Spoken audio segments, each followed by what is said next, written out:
So I'm really glad that you guys joined this Insta Live हाँ क्योंकि आज हमारे साथ एक बहुत ही स्पेशल गेस्ट है. She is a former professor of IIM Amritsar. She's a founder of Drive on My Own, that is a driving school for disabled people, and she's a co-founder of Inkpot Hub. Hello, ma'am. Hi, thank you so much for having me here. I'm so happy and glad to see you. And I'm Same, following ma'am. your Same. posts. These are wonderful, and I think एक अलग तरीके का dimension सोचने को मिलता है, देखने को मिलता है. So I'm very happy. Means a lot. Means a lot. So, ma'am, would you like to tell us about yourself? Yeah, so आपने काफ़ी बता दिया है already. Basically, I'm a professor by profession, a researcher by compulsion, and a entrepreneur by passion.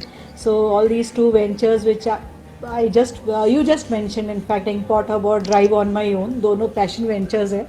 So I'm doing those things. बाकी और these all are from the professional side. Personal side, I am kind of a person who is a free bird mainly. Hmm. So ma'am आपने अपनी job quit करी. आपने professor से आपने एक बहुत ही ब्यूटीफुल और बहुत एक यूनिक मोटिव के साथ एक कंपनी स्टार्ट करी, ड्राइव ऑन माई ओन. सो आपकी जर्नी कैसी थी स्विच करने के टाइम पे? क्या आपको डर लग रहा था? क्या आपकी फैमिली का सपोर्ट था? मुझे आपको देख के डर लग रहा है अभी. आप इतने नर्वस क्यों हो रहे नहीं, आई एम ओके. ये मेरा पहला इंस्टा लाइव हो? है. हाँ, मेरा भी. So it's okay. So fine. Actually, journey is very beautiful so far. And मैं अगर पीछे मुड़ के देखूँ तो काफ़ी ऐसी चीज़ें हैं जो मुझे लगती हैं कि जिनके कारण से जो मैंने चीज़ें करी हैं आज मैं उनके लिए थैंकफुल हूँ. And I am really happy कि वो सब चीज़ें मेरी लाइफ में हुई. और कोई भी चीज़ें जब हमें बनाता है एज एन इंडिविजुअल, वो एक पज़ल ऐड करके जाता है, लेकिन हमें फिक्स करना पड़ता है कि वो पज़ल हम कहाँ पे ऐड करेंगे. So I guess I am thankful to all those people who contributed in my life. Everyone, including my parents, my siblings, all my relatives, and all my friends. I'm really thankful to them. So actually, I quit my job in 2019, and I came back home after 10 years. And I actually left my home, as in want to pursue my PhD and move to Indore for my PhD from IIM. And I decided to go there, live independently, and work over there just to find myself. और एक कई ऐसी चीज़ें हुई हैं life के अंदर, आगे चलते चलते इस पर्टिकुलर कॉल के अंदर मैं बताती जाऊंगी. तो journey is kind of beautiful so far. और उसके अंदर जब मैं अभी जयपुर शिफ्ट हो गई हूँ तो अभी और भी अच्छा लग रहा है. मैंने अपना ऑफिस यहाँ पे सेट कर लिया. This is my studio only where I'm sitting right now. Or I'm a person with a disability. I'm born with a disability. In fact, after 6 months of my birth, polio हो गया था मुझे. और उसके बाद में parents took care of me. जिस तरीके से हर पेरेंट टेक केयर करता है उसी तरीके से मेरे पेरेंट्स ने भी मेरी टेक केयर करी. It was really an amazing journey जब तक कि मैं छोटी थी. उसके बाद में जब सोशल इंटरवेंशन स्टार्ट हुए, फैमिली में सोशल इंटरेक्शन स्टार्ट होने लगे, तो एक अलग तरीके की चीज़ें मुझे पता चलने लगी कि अच्छा ऐसा भी है मेरे साथ में. क्योंकि मुझे घर वालों ने तो कभी रियलाइज़ नहीं कराया, लेकिन जब इंटरेक्शन स्टार्ट हुई तो एक्सटर्नल लोगों ने मुझे ये रियलाइज़ किया कि I am a disabled girl. So वो चीज़ें थोड़ी उनकी वजह से शायद कई डिसीजंस मैंने ऐसे लिए अपनी लाइफ में जो जो नहीं लेने चाहिए थे, लेकिन लिए मैंने फिर भी. या सो क्या आपका फ्रेंड्स एंड फैमिली हमेशा से आपका सपोर्ट सिस्टम था? हाँ, मेरा फ्रेंड्स एंड फैमिली हमेशा से एक सपोर्ट सिस्टम था. मेरे पेरेंट्स ने वो चीज़ें करी हैं मेरे लिए जो मैं शायद कभी उनको मैं कभी उतार भी नहीं सकती. वो जो भी चीज़ें मेरे लिए उन्होंने करी हैं कभी उनके वो नहीं कर सकती एक्चुअली. बट देन चीज़ें जो इवेंचुअली होता है कि आप एक ना बहुत जब हमें बहुत प्रोटेक्शन मिलता है, बहुत केयर मिलता है, बहुत ज़्यादा सपोर्ट मिलता है, तो उस पर्टिकुलर टाइम पे दो चीज़ें होती हैं. या तो आप वो बहुत अच्छे से मैनेज कर लेते हो, या फिर ये होता है कि आप काफ़ी ये सोचते हो कि मुझे इससे बाहर निकलना है, क्योंकि अगर मैं इससे बाहर नहीं निकली, इस केयर से बाहर नहीं निकली, इस प्रोटेक्टिव एनवायरनमेंट से अगर मैं बाहर नहीं निकली, तो वो चीज़ें कहीं ना कहीं मुझे फिर कन्फाइन कर देती हैं, रोक देती हैं. जी. So I decided to move out of my house against the will of my parents. They never wanted me to go go from here because उनको कभी ये था कि इसको परेशानी होएगी, इसको बाहर जाके और तरीके की तकलीफ़ें होंगी. लेकिन मैं चाहती थी कि मैं वो तकलीफ़ें एक्सपीरियंस करूँ, वो जो भी दुख होते हैं बाहर के, जो एक्सटर्नल वर्ल्ड के दुख हैं, वो एक्सपीरियंस करूँ, और तभी मुझे पता चलेगा कि ये चीज़ कितना पॉसिबल है मेरे लिए. क्योंकि it was not easy initially, क्योंकि मैं कभी अकेले रही नहीं थी और मैं चाहती थी कि मैं एक्सपीरियंस करूँ वो अकेले रह के, वो सब चीज़ें सीखना, दुनिया देखना, और अकेले ट्रैवल करना, अकेले बैंक जाके अपना अकाउंट खुलवाना. ये सब चीज़ें कभी करी नहीं थी, क्योंकि मेरे पापा खुद बैंकर हैं, तो मैंने कभी सोचा भी नहीं था कि बैंक जाने का मीनिंग क्या होता है. सो वो चीज़ें वो सब अच्छे से ध्यान रखी गई थी, लेकिन मुझे ये था कि मैं खुद करके देखूं. और I moved out of my home when I was 30. और वो एक ऐसी एज होती है जहाँ पे ऐसे डिसीजंस लेना बहुत सपोर्ट में नहीं होता है. तो चैलेंजेस आए मुझे भी, लेकिन क्योंकि आगे सक्सेस मिली, इस वजह से मुझे जब मैं पीछे मुड़ के देखती हूँ तो वो डिसीजंस उस समय बहुत पेनफुल लगते हैं, लेकिन फिर बाद में वो सब चीज़ें मेलो डाउन हो जाता है. तो ग्राफ जो होता है वो एवरेज आ जाता है फिर, तो कभी डिप जाता है, कभी अप जाता है, लेकिन बाद में वो मेलो डाउन होके एवरेज आ जाता है. सो मैम, आपने अभी भी सोसाइटी का कंट्रीब्यूशन बताया कि सोसाइटी कितना ज़्यादा कंट्रीब्यूट करती है. सो मैम, एक्चुअली मैंने कहीं पढ़ा था ये चीज कि है ना, इंसान को फिजिकली इतनी प्रॉब्लम नहीं होती जितनी उसको सोसाइटी मेंटली दे देती है. So what do you think कि सोसाइटी का कितना इम्पैक्ट पड़ता है मेंटल हेल्थ पे, और आपने स्टीरियोटाइप कैसे ब्रेक किए Okay, जो so सोसाइटी डिसेबल लोगों के लिए लगाती है? so directly we are moving towards the mental health. It affects a lot. It affects drastically. बहुत नेगेटिवली कई बार इन्फ्लुएंस करता है, not only on a person with a disability but the entire family. क्योंकि डिसेबिलिटी ना एक individual phenomena नहीं होता है, डिसेबिलिटी एक फैमिली फिनोमिना है. क्योंकि एक पर्सन जो कि डिसेबल्ड है वो उस फैमिली में रह रहा है, तो वो उसके पेरेंट्स के ऊपर, उसके भाई बहन के ऊपर बहुत ज़्यादा इम्पैक्ट करता है. इमीडिएट फैमिली तो बहुत शैटर फील करती है अगर कोई एक्सटर्नल इन्फ्लुएंस नेगेटिवली अफेक्ट करे तो. और ये होता है क्योंकि I come from a conservative society, and जहाँ पे लड़कियों की पढ़ाई को इम्पोर्टेंस तो दी जाती है, लेकिन बहुत सारी और चीज़ों पे ज़्यादा इम्पोर्टेंस दी जाती हैं. और उस पर मैं स्पेसिफिकली थोड़ी देर बाद में बताऊंगी कि किन चीज़ों के कारण से मेरे को कुछ फैसले लेने पड़े. लेकिन मैं अभी जो बात कर रही हूँ वो ये है कि सोसाइटी डेफिनेटली इन्फ्लुएंस करती है, और उनसे बाहर निकलने के लिए, क्योंकि हम लोग जब उनके सो कॉल्ड नॉर्म्स, जो समाज के बनाए हुए दायरे हैं, वो जो मर्यादाएं होती हैं, उनके बियॉन्ड हम सोचने लगते हैं जब, तो उन्हें अच्छा नहीं लगता. और जब उन्हें अच्छा नहीं लगता तो वो बहुत तरीके से रिएक्ट करते हैं और अपने कुछ सजेशंस भी देते हैं जिसकी ज़रूरत नहीं है, लेकिन फिर भी हमारे ऊपर इन्फ्लुएंस होता है. तो हमें वहाँ पे ये नहीं पता होता कि हम उस इन्फ्लुएंस को, जो भी हो रहा है, उस इम्पैक्ट को कैसे हैंडल करें. तो वो चीज़ें काफ़ी ज़्यादा परेशान करती हैं. सो अब coming back to that point, why I am saying this thing, because मेरी फैमिली का एक सोल मोटिव था जिस दिन उन्हें ये पता चला कि मैं एक डिसेबल्ड पर्सन हूँ, और I was just 6 months old then.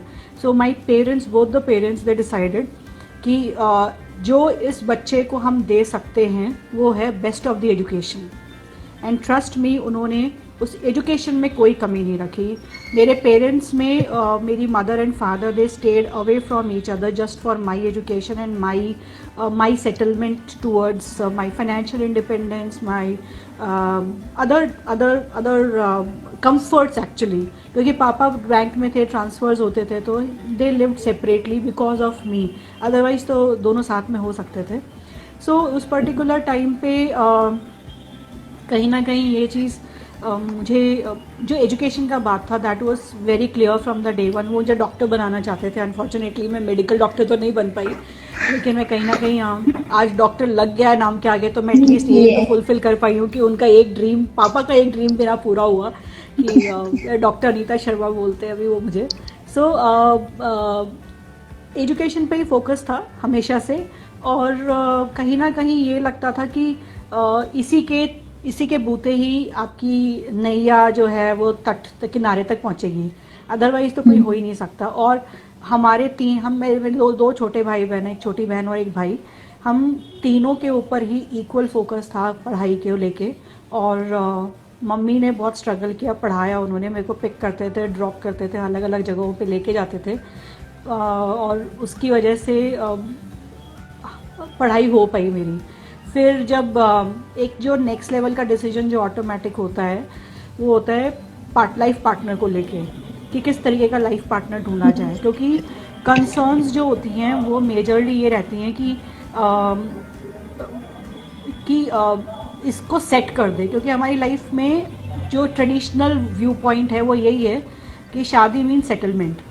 मेरी लाइफ में भी ऐसे बहुत सारे लोगों ने आके पेरेंट्स को सुझाव दिए, क्योंकि मैं तो उस समय इतना इन्वॉल्व नहीं थी चीज़ों के अंदर, लेकिन सुझाव पेरेंट्स को मिले कि तुम शादी करो इनकी और ये करो वो करो। मैं इसलिए डेलिबरेटली ये बात बोलती हूँ बार बार, जिस भी पब्लिक फोरम पे मैं जाती हूँ मैं ज़रूर ये बात बोलती हूँ कि देर आर सर्टेन थिंग्स, जब दो जने डिफरेंट हैं, जब मेरे को डिसेबिलिटी, तो मेरी जो लाइफ के चॉइसेस है वो भी डिफरेंट होने चाहिए, क्योंकि मैंने एक लाइफ दूसरे तरीके से देखी है, उसको एक्सपीरियंस किया है।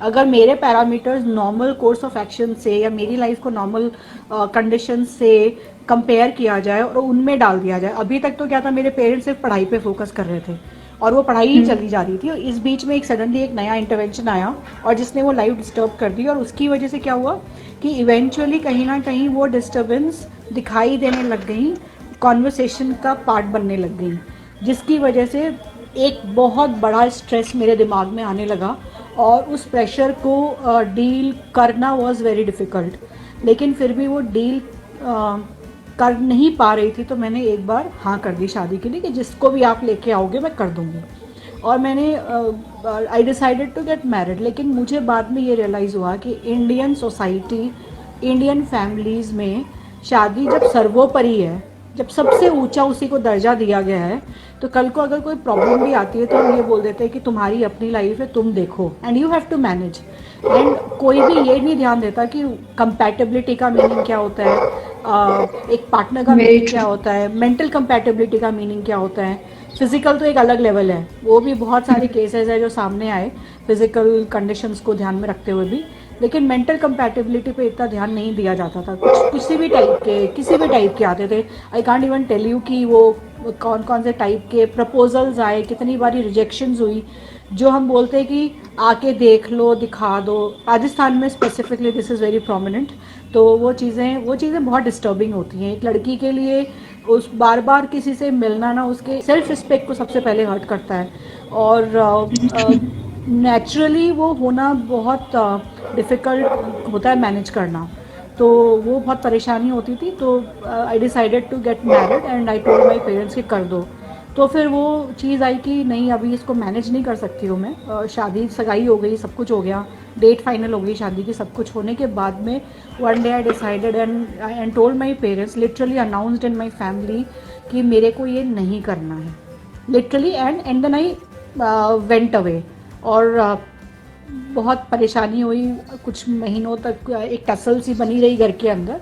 लेकिन उसके बाद में मैंने ये डिसाइड किया कि अगर ये नहीं करना तो मुझे करना क्या है, क्योंकि आपको ये नहीं करना तो नेक्स्ट क्वेश्चन होता है कि फिर करोगे क्या, तुम्हारी ज़िंदगी में क्या हम लोग दे पाएंगे और मैं खुद क्या कर पाऊँगी।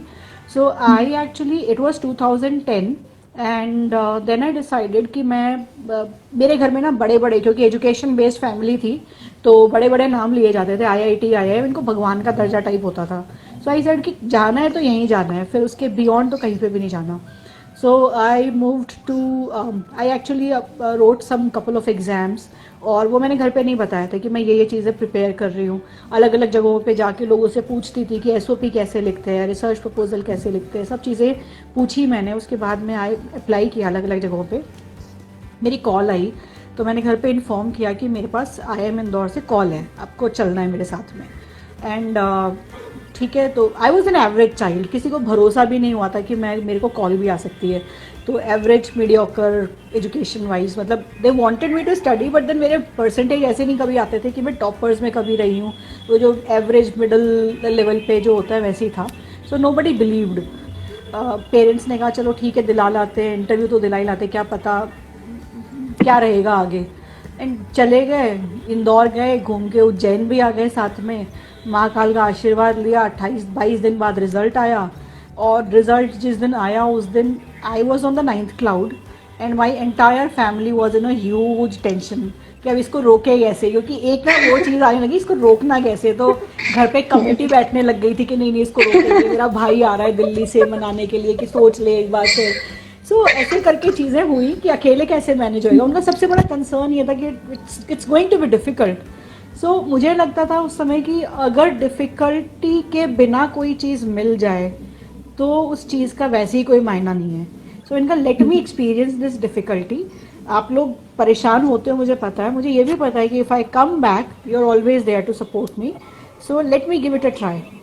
तो मैं it was I still remember it was July 10th July 2011। मैं और मम्मी और पापा हम तीनों इंदौर के लिए निकल गए थे। एंड वो दिन और आज का दिन है, it was like a complete you know, it was completely a different experience and all. IIM Indore का एक्सपीरियंस, वहाँ से PhD, और वो एक्सपोजर जो मुझे मिला वो एक्सपोजर बहुत डिफरेंट था जो मैंने जयपुर में रह के देखा है।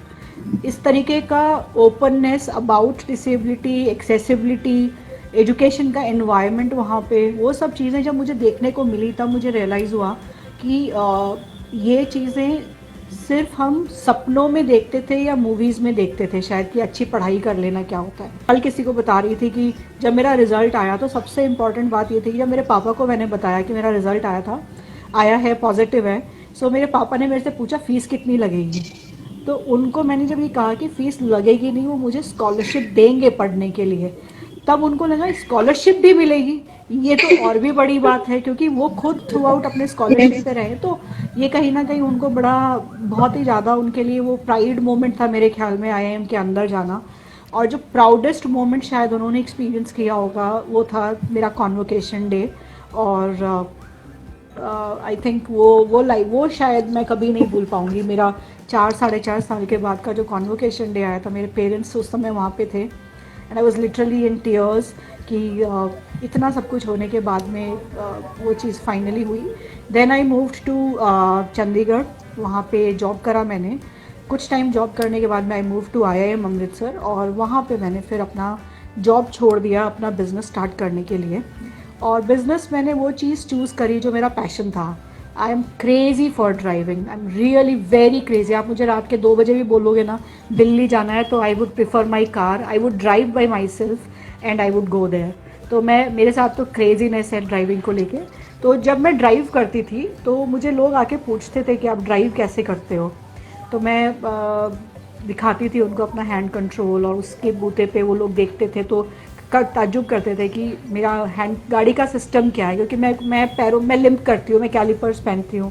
तो उनको भरोसा नहीं होता था कि एक डिसेबल्ड भी गाड़ी चला सकता है। सो मेरी गाड़ी आके देखते थे। फिर किसी ने कहा ऐसे ही कि मेरे को सिखा दो, मैंने सिखाई। तो मुझे समझ में नहीं आया कि मैं ये क्यों आ रहे हैं मेरे पास में, there are many driving schools, they could go there. तो फिर मैंने एक ना मार्केट सर्वे किया, तो मुझे ये आइडिया आया कि ऐसी ड्राइविंग स्कूल खोली जा सकती है जो सिर्फ हैंडीकैप के लिए हो, डिसेबल्ड के लिए हो। सो उस पर्टिकुलर टाइम पे मैंने अपना ये actually made a complete plan कि मैं किस तरीके से आगे अपना ड्राइविंग स्कूल स्टार्ट कर सकती हूँ। और ये मुझे एक कॉन्सेप्ट पढ़ा था मैंने, Ikigai. Ikigai is a Japanese concept, जिससे आपको ये पता चलता है कि व्हाट इज़ योर पर्पस। क्योंकि अब मैंने IIM कर लिया था, अब मैंने IIM में नौकरी भी कर ली थी, इसके बियॉन्ड मैं और क्या कर सकती हूँ। जो भी लोग एस्पायर करते हैं चीज़ें करने के लिए, वो चीज़ मैं ऑलरेडी कर चुकी हूँ। तो अब मुझे था कि अब मेरे को समझ नहीं आ पा रहा है कि आगे क्या करूँगी, क्योंकि वो चीज़ें मुझे फ्रस्ट्रेटिंग हो गई हैं, बहुत ज़्यादा फ्रस्ट्रेटिंग। क्योंकि आप वही मोनोटनी में पड़े हुए हो, वही चीज़ रोज़ किए जा रहे हो, क्लास ले रहे हो, जाके पढ़ा रहे हो। एक लेवल के बाद में Amritsar was a lonely situation as well, क्योंकि मैं वहाँ अकेले थी, वहाँ कोई फ्रेंड नहीं था मेरा।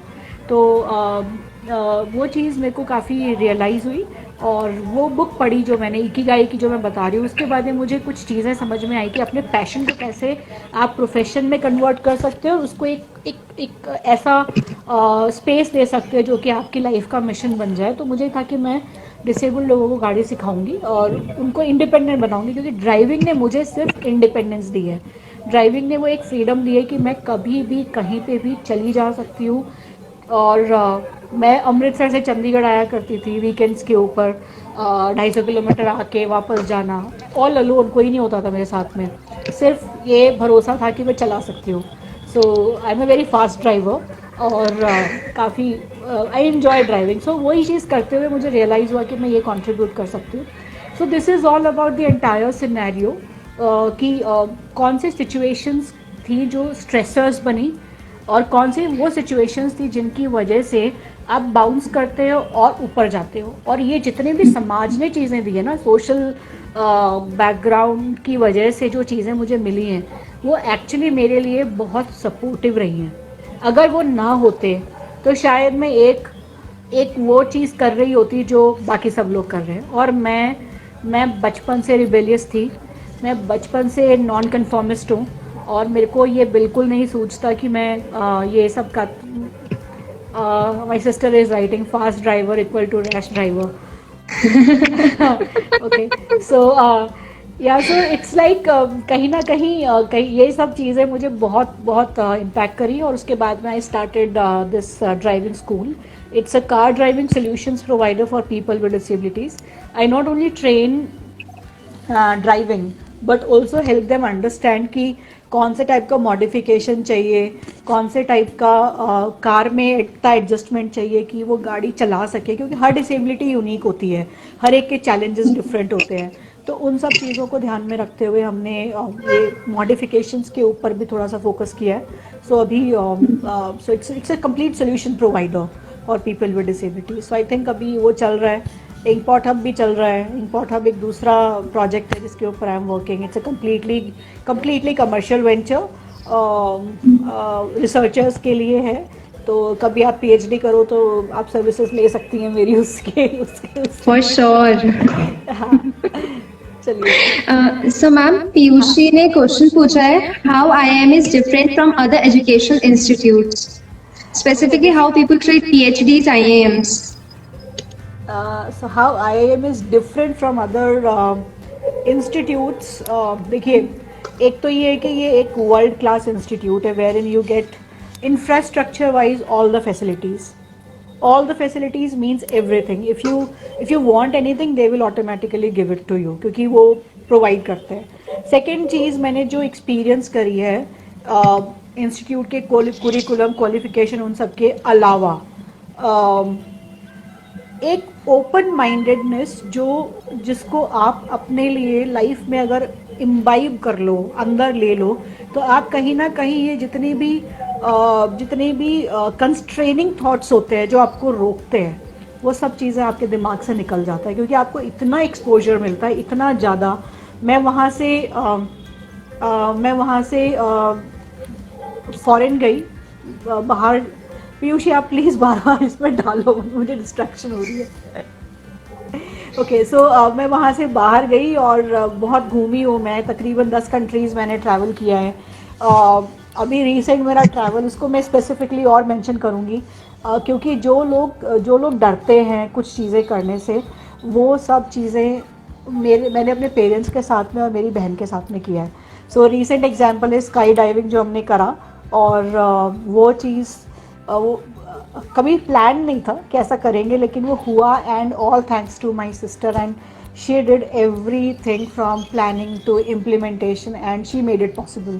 तो वो चीज़ आईआईएम, अब मैं आईआईएम पे वापस जाऊंगी, वहाँ का जो इंफ्रास्ट्रक्चर था वो मेरे को समझ में आया कि एक यूनिवर्सल डिज़ाइन के अकॉर्डिंग बना हुआ था।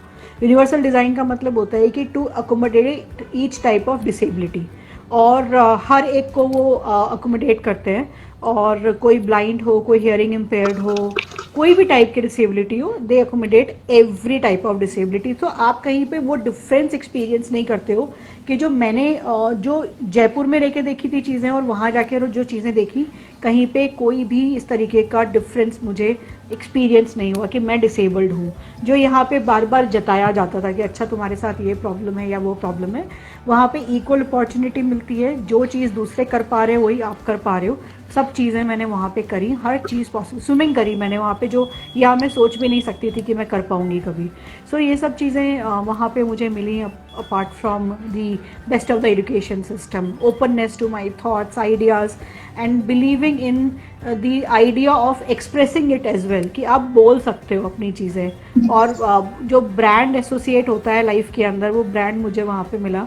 It's like branded for life, done and dusted. तो अभी that is something which I have experienced in IIM Indore. So ma'am, हम सब है ना, बड़े होते थे, हम सब के अंदर बहुत सारी इनसिक्योरिटीज होती है, और सबसे कॉमन इनसिक्योरिटी है बॉडी इमेज इशू, जिसके साथ मैंने बहुत साल डील किया है। So how do you deal with body image insecurity? ये बहुत इंटरेस्टिंग क्वेश्चन है, एक minute. It's difficult, very difficult, क्योंकि ये जो कंस्ट्रक्शन है ना बॉडी इमेज का, ये सोसाइटल कंस्ट्रक्शन है। ये हम जब पैदा होते हैं तब हमें नहीं पता होता है कि हमारी बॉडी इमेज का क्या मीनिंग होता है। लेकिन हमें जब बड़े होने लगते हैं, जैसे जैसे बड़े होने लगते हैं, जैसे लोग हमें परसीव करते हैं, उसकी बेसिस पे एक इमेज हम लोग बनाने लगते हैं। और it's a flawed concept, it's completely flawed concept, because when we say beauty lies in the eyes of beholder, तो हम उसको, वो अगला पर्सन हमें किन पैरामीटर्स पे परसीव कर रहा है, उसके बेसिस पे हम अपने आप को जज करने लग जाते हैं। ये मुझे बहुत अपनी लाइफ में बहुत लेट समझ में आई ये चीज़ है, क्योंकि जो चीज़ हम सुनते हैं बचपन से, हम हमेशा ये सुनते हैं। जैसे मैं अपना एग्जाम्पल बताती हूँ, हम दो बहनें हैं। माई sister is very fair, she is very tall, she is having all those things which is assumed to be or perceived to be the best good looking beautiful kind of parameters, okay? लेकिन जब ये हमें घर में कभी नहीं experience किया, never ever, but जब हम बाहर जाते थे तो लोग क्या बोलते थे कि अरे इसको तो ये प्रॉब्लम है, ऊपर से ये इसका रंग भी सांवला है। स्पेशली मेरे कंडीशन में मैंने बहुत सुना है ऐसे। तो ये जो बातें होती थी ना, ये मेरे घर में तो नहीं बोली गई, मैंने कभी सुनी नहीं, आई कहाँ से? बाहर से। सो जो बाहर वाला है वो ये नहीं जानता कि उसको क्या बोलना है, उसको ये नहीं पता कि उसकी ज़बान कहाँ पे चुप होनी चाहिए, और कितना ज़रूरी है कि आप ये एक बच्चे के सामने बोलो, क्योंकि बच्चे के मन में अगर ये बात घर कर गई ना, तो लाइफ लॉन्ग निकालना बहुत मुश्किल हो जाता है। और ये मेरे साथ हुआ है, कुछ टाइम तक के लिए मैंने ये एक्सपीरियंस करा है। और ये चीज़, इस चीज़ को बाहर निकालने के लिए I will again go back to my, and I am thankful to my sister, जिसने इन चीज़ों में मुझे बाहर निकाला। And I was talking to her few days back also on this thing कि I remember my MBA days और पहले का ग्रेजुएशन डेज, कि the way I use to look, हम कभी ध्यान नहीं देते थे उस चीज़ों के ऊपर। लेकिन क्यों इसलिए नहीं ध्यान देते थे? क्योंकि लोग ये देख रहे हैं कि आप डिसेबल्ड हो तो ये चीज़ें नहीं कर सकते हो, है ना। Person with a disability is not suppose to wear a lipstick और पुट अ लाइनर और go to a parlour just for a threading. ये भी चीज़ें नहीं कर सकते हैं। ये सब चीज़ें कहीं ना कहीं कौन बताता है? उन लोगों को लगता है कि इन टाइप के लोगों को मेनली जो होना चाहिए वो उनको समाज जो दे रहा है वो बहुत बड़ी बात है। वो ये भी कर पा रहे, उनके लिए ये ताज्जुब होता था, क्योंकि वो ये भी कर पा रहे, तुम ये भी कर रहे हो। ऐसी चीज़ें एक्सपीरियंस करते हैं हम लोग। सो जो बॉडी इमेज इश्यूज होते हैं वो हम खुद नहीं करते हैं, वो बाहर वाले देते हैं हमें। हमारे को ये जताया जाता है कि ये सब चीज़ें गुड लुकिंग का पार्ट है, ये सब चीज़ें नॉट सो गुड लुकिंग का पार्ट है। लेकिन ये क्यों बताते हैं? क्योंकि हम लोगों के जो सोशल कंस्ट्रक्शन ऑफ रियलिटी है ना, I am going little bit in terms of psychology and थोड़ा सा इन चीज़ों के ऊपर। जो सोशल कंस्ट्रक्शन ऑफ रियलिटी यही है कि हम उन पैरामीटर्स पे तोलते हैं अच्छा है या बुरा है। लेकिन हम एक उस पर्टिकुलर उस मोमेंट पे, क्योंकि फर्स्ट इंप्रेशन है, उस फर्स्ट इंप्रेशन के बाद में हम सेकंड इंप्रेशन पे ये भूल जाते हैं, ये ध्यान में रखते हैं, भूलते नहीं, ये ध्यान में रखते हैं कि एक इंसान का एक वर्च्यू होता है, उसकी कोई एसेट होती है। वो एसेट, उसकी जो वर्च्यूज़ हैं, वो एसेट्स हैं, वो उसको एज अ पर्सन इवॉल्व करती हैं। तो जब हम ब्यूटी के पैरामीटर्स को डिफाइन करने लगते हैं तो ब्यूटी के पैरामीटर्स ये बनते हैं कि हम apart from our looks, the way we appear in front of others, what kind of character we are carrying. Is it confident? Is it having self-respect? Is it having many other virtues which are required to be presentable? ठीक है, अच्छी शक्ल का लेके क्या करोगे अगर आपको बोलना ही नहीं आता कॉन्फिडेंस के साथ में। तो जब हम कॉन्फिडेंस के साथ बोलते हैं सो जो उस रूम के अंदर एक वाइब्रेंसी आती है, चाहे वो कोई भी हो, वो वाइब्रेंसी जो होती है ना, वो पार्ट होता है ब्यूटी का। वो चीज़ हम लोग मिस कर जाते हैं और हमारे जो कंजर्वेटिव थॉट्स के जब लोग होते हैं उनको हम, ये सिर्फ कंजर्वेटिव नहीं, बहुत मॉडर्न लोग होते हैं वो लोग भी ये काम करते हैं। So it's about the thought process, it's about the, मेरे को ये लगता है कि फिर हम उनके बचपन में अगर जाके देखें तो उन्होंने भी वही एक्सपीरियंस किया, इसलिए वो ये बातें बोलते हैं। तो ये चाइल्डहुड नैरेटिव्स हैं जो हमेशा कहीं ना कहीं यहाँ बैठ जाती हैं। अगर आप बच्चे को कभी बोलोगे नहीं, आप जैसे मैंने सुना, मुझे बोला गया तो मैंने सुन लिया, अगर मैं भी अगर उसे सीख लेती तो शायद मैं नेक्स्ट जनरेशन को यही बात बोलती कि भैया तुम्हारा एक बच्चा तो डार्क है, एक बच्चा ऐसा है, एक बच्चे को ये प्रॉब्लम है, दूसरे बच्चे को ये प्रॉब्लम है। तो उनका लाइफ का एक्सपीरियंस मुझे यहाँ पे दिखाई देता है कि उनको ये बोला गया होगा, उन्होंने इसको गलत नहीं समझा और उन्होंने इसी चीज़ को सत्य मान लिया और अपने अंदर डाल दिया, और यही चीज़ें चली आ रही हैं पीढ़ी दर पीढ़ी, और इनको हम भुला नहीं सकते हैं, इनको हम नहीं कंट्रोल कर सकते। और मुझे चाहिए कि इनको कंट्रोल करना भी नहीं चाहिए, क्योंकि इनका कितना चेंज करोगे इनको। आप अपने एग्जाम्पल्स को सेट कर सकते हो। आज हम एग्जाम्पल सेट कर रहे हैं। आज अगर हम किसी को रोल मॉडल बोलते हैं तो क्यों रोल मॉडल बोलते हैं उनको? क्योंकि उन्होंने कुछ डिफरेंट किया, इसलिए किया है। उस पर्टिकुलर चीज़ के अंदर हम ये तो नहीं कहते कि यार काला दिखता था इस वजह से ये कर लिया, अब और रोल मॉडल बड़ा बन गया, ऐसा तो नहीं है ना। लेकिन हम, क्योंकि उन्होंने कुछ काम किए हैं, कुछ डिफरेंट चीज़ें करी हैं अपनी ज़िंदगी के अंदर, तभी वो रोल मॉडल बनते हैं। उससे बॉडी इमेज इश्यूज़ में मुझे थे, मैंने ओवरकम किए। I really thankful to my sister. मेरी एक फ्रेंड है, उनको भी आई एम रियली थैंकफुल, उन्होंने भी इसके अंदर काफ़ी सपोर्ट किया है मुझे। The way I use to dress and now what I dress.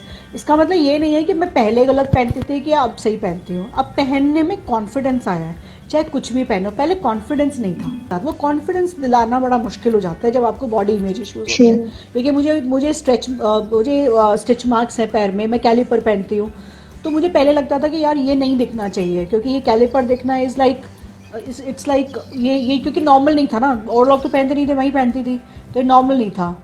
जब ये नॉर्मल नहीं था तो मुझे डर लगता था, इनसिक्योरिटीज़ थी। लेकिन मुझे बाद में ये समझ में आया कि my calliper is me only, it's my part. If I am not respecting it, who else will respect it? So I accepted it। और मुझे ये कभी मेरे को ये एक्सेप्टेंस भी ना इसलिए अपने मन में डालनी पड़ी क्योंकि दूसरों ने मुझे ये बताया था कि ये तुम्हारा एडिशनल चीज़ है जो कि दूसरे लोग नहीं पहनते हैं, लेकिन तुम्हारे में एडिशनल है, वो उन्होंने मुझे बताई है। लेकिन मुझे तो खुद को एक्सेप्ट करना था कि ये मेरा ही पार्ट है, ये मैं ही हूँ, ये मेरा पैर है। सो ये चीज़ बॉडी इमेज इश्यूज हमको खुद को सबको डील करने पड़ते हैं, और आई गेस उसमें हमारा समाज बहुत बड़ा रोल प्ले करता है। Very true, very true.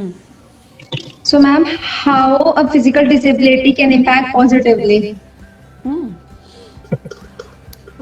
Physical disability को फिजिकल डिसेबिलिटी या कोई सी भी टाइप की डिसेबिलिटी हो, disability is a part and parcel. इसको मैं यहाँ पे पॉजिटिव या नेगेटिव चीज़ों पे अगेन मैं जब डिफ्रेंशिएट करती हूँ, I will bring you a concept here जो मैंने अपने पीएचडी के टाइम पे पढ़ा था ये, क्योंकि मेरी पीएचडी भी डिसेबिलिटी के ऊपर ही है। और मैंने उसके अंदर ये एक चीज़ देखी थी कि हम समाज में डिसेबिलिटी को 2 पैरामीटर्स में बांट देते हैं, या तो अ सेंस ऑफ पिटी या सेंस ऑफ इंस्पिरेशन। 2 ही पार्ट है, there is no middle path like anybody else. Okay, जो मिडल पाथ नहीं होता ना, तो हम 2 पार्ट में फॉल करते हैं। 2011 के पहले मैं सेंस ऑफ पिटी में फॉल करती थी। 2011 के बाद में मैं सेंस ऑफ इंस्पिरेशन में फील करने लग गई। लोग मेरे को फील करने लग गए सेंस ऑफ इंस्पिरेशन, क्योंकि जो अब आईआईएम में तो बहुत सारे लोग जा रहे हैं, लेकिन with the disability if I am going with all those things which I am doing, apart from the normal course of action, people treated that it's an inspiration. आके बोलते थे कि इंस्पायर करते पॉजिटिवली कैसे कंट्रीब्यूट किया जब मैं honestly बताऊं तो जब मैंने अपना वेंचर स्टार्ट किया वो पॉजिटिवली था. जब drive on my own start किया तब मुझे लगा कि वाकई में डिसेबिलिटी ने रियल में किसी की लाइफ में कंट्रीब्यूट किया है. उसके पहले कोई कंट्रीब्यूशन नहीं था मेरी लाइफ के बियॉन्ड. मैं अपने पेरेंट्स की लाइफ के बियॉन्ड मान नहीं सकती कि किसी और की लाइफ में मैंने कभी कोई कंट्रीब्यूट किया होगा. मुझे देख के किसी ने भी ये नहीं कहा कि मैं भी आईआईएम में जाना चाहता हूँ या जाना चाहती हूँ, मैं भी इस लेवल पे पढ़ाई करना चाहती हूँ. इक्के दुक्के लोगों ने कोई बोली होगी आके बात ये कि हम भी वो करना चाहते हैं, लेकिन करने के लिए कोई मेहनत नहीं करता. बोल तो देते हैं लेकिन मेहनत नहीं करते. तो उस मेहनत तो वो मेरे को लगता था कि ये मेरी लाइफ का कंट्रीब्यूशन है. Maybe I am an example, I am just an example, I am not a role model. तो वो पर्टिकुलर चीज़ मुझे समझ में आई. लेकिन इवेंचुअली व्हाट हैपेंड कि जब मैंने ड्राइविंग स्कूल स्टार्ट किया उस समय कहीं ना कहीं मुझे लगा कि वाकई में किसी की लाइफ में मैं कंट्रीब्यूट कर पा रही हूँ जो अपने सिर्फ कमरों तक बंद रहते थे, अपने सिर्फ कन्फाइंड रहते थे एक घर तक, उनको बाहर निकालना, उनकी फैमिलीज़ के अंदर ये कॉन्फिडेंस लेके आना कि आपका जो बच्चा है वो इंडिपेंडेंट बन सकता है, वो अपनी लाइफ लीड कर सकता है अपने हिसाब से. वो चीज़ मुझे समझ में आई जब मैंने ड्राइविंग स्कूल स्टार्ट किया. So that's how I can think that disability has contributed in my life positively, because मैंने अपने टर्म्स एंड कंडीशंस पे अपनी ज़िंदगी अभी तक की जी है. जो करना था मैंने किया है. और वैसे ही शायद मैं ड्राइविंग के सिखाने के बाद में शायद ये दे पा रही हूँ दूसरों को कि वो लोग भी सीख रहे हैं और अपनी लाइफ इंडिपेंडेंटली लीड कर पा रहे हैं. So decision making is in somebody's life is a very critical role. क्या वो आप में हिम्मत है वो डिसीजन अपने लिए लेने की? वो चीज़ मुझे शायद अगर मैं डिसेबल्ड ना होती तो शायद मैं नहीं ले पाती इंडिपेंडेंट डिसीजंस, क्योंकि वो हम लोग बहुत चैलेंजिंग होता है वो करना. So, ma'am, how do you deal with physical and mental exhaustion? It's very simple to deal. Forget about those toxic people. Don't interact with them too much. And अपना एक पॉजिटिव लोगों का ग्रुप बनाओ, अपने एक पॉजिटिव लोगों का एक सर्कल बनाओ जो आपको वो टॉक्सिक एनवायरनमेंट एटलीस्ट नहीं दे रहे हैं और क्रिटिकली आपको बता रहे हैं कि आपकी लाइफ में क्या चीज़ अच्छी है और किस तरीके से आपको आगे बढ़ना है. सो वो टॉक्सिक जो लोग होते हैं उनको कट कर देना चाहिए. सेकेंडली अपने खुद के हॉबीज़ होने चाहिए. खुद का ये होना चाहिए कि आप अपना टाइम किस में इन्वेस्ट कर रहे हो, क्योंकि आपको हीलिंग टाइम भी चाहिए होता है, क्योंकि इम्पैक्ट तो करता है, हर किसी को इम्पैक्ट करता है. तो ये हीलिंग मैकेनिज़्म होता है. वो हीलिंग मैकेनिज़्म हमें आइडेंटिफाई करना ज़रूरी है कि हमें कोई अगर बोलता है, कोई हमारी लाइफ पे इम्पैक्ट कर रहा है, तो हमारा हीलिंग मैकेनिज़्म क्या है, वो कौन सी चीज़ें हैं जो हमें करनी चाहिए, वो आपको पता होनी चाहिए. जैसे मैं बिंज वॉचिंग करती हूँ, मुझे अच्छा लगता है पिक्चरें देखना, नहीं वेब सीरीज़ देखना मुझे बहुत पसंद है, वो मैं करती हूँ. मैं ड्राइव पे जाती हूँ, मैं बहुत लॉन्ग ड्राइव्स पे जाती हूँ फिर उसके बाद में, तो just to release that stress और ये सब चीज़ें. लेकिन हाँ वो इम्पैक्ट करती हैं, लेकिन शॉर्ट लिव्ड होती हैं, क्योंकि आपको कहीं ना कहीं वही जो चीज़ें हैं वो आपको अपलिफ्ट भी करती हैं. अगर वो ना हो तो आप ऊपर कभी उठोगे ही नहीं, क्योंकि आपको पता है कि यही तो है जो हमारे को बाउंस करते हैं. तो मैं तो थैंकफुल हूँ उन लोगों के लिए, सीरियसली जो लोग बोलते हैं, I am really thankful to them. And किसी दिन मैं ओपनली नाम भी लूँगी उन सबके कि आपकी वजह से मैं बहुत कुछ कर पाई अपने इस जीवन में. पॉजिटिव वालों के नहीं, नेगेटिव वालों के नाम लेंगे कभी. हम नेक्स्ट लाइव सेशन करेंगे उसके लिए. उसके लिए मैं जिस दिन उसके लिए मेरे को अभी बहुत लंबा और जीना पड़ेगा, थोड़ा और चाहिए कुछ power. So, ma'am, at last, I wanna ask, what one piece of advice would you give to us? To all the youngsters. Yes. Okay, so it's very simple. Only one philosophy in life: live and let live. Just simple. खुद भी जियो और दूसरों को भी जीने दो. और बहुत सारे कोटेशंस अपने कमरे में लगा के रखो, ताकि आप कभी भी अगर लो मोमेंट में हो, अच्छे मोमेंट में हो, तो आपको वो बैलेंस रखता है. अगर आपको ये समझ में आता है कि जीवन की फ़िलॉसफी जो होती है ना, वो फ़िलॉसफी आपको गाइड ज़रूर करती है। हम लोग नॉर्मली अपनी ज़िंदगी जी रहे हैं, हमें पता भी नहीं होता कि हम कहाँ जा रहे हैं। तो हमें ये ज़रूरी है कि अपनी लाइफ को ऐसे डिज़ाइन करना होता है। आप एज प्लान नहीं चल सकते। जो आपने डिज़ाइन किया हो सकता है वो ना होए, लेकिन उनको डील करने की हिम्मत आप में होनी चाहिए। आई थिंक देर आर जी certain ma'am. Questions, let's take those questions. हाँ हाँ। Sanjana is asking something. I know I can't even imagine the toughness and frustrations during your journey, but what made you always being there and show up every time with courage? I don't know, ये तो मैंने कभी सोचा ही नहीं actually. Actually, courage ना, courage is an innate thing. You don't know आपको क्या उसका सोर्स क्या है courage का, अभी तक मैं आइडेंटिफाई नहीं कर पाई हूँ. लेकिन एक चीज़ मुझे ज़रूर ये पता चलती है कि कहीं ना कहीं करेजियस होने के लिए आपको नॉन कन्फॉर्मिस्ट बनना पड़ता है. रॉबर्ट फ्रॉस्ट की एक पोयम है, उनकी पोयम का नाम है if you can trust your self when all man doubt you. I repeat, if you trust your self when all man doubt you. तो उस पर्टिकुलर टाइम पे, इस मोमेंट पे आपको करेज मिलता है to prove that you were wrong and I was right.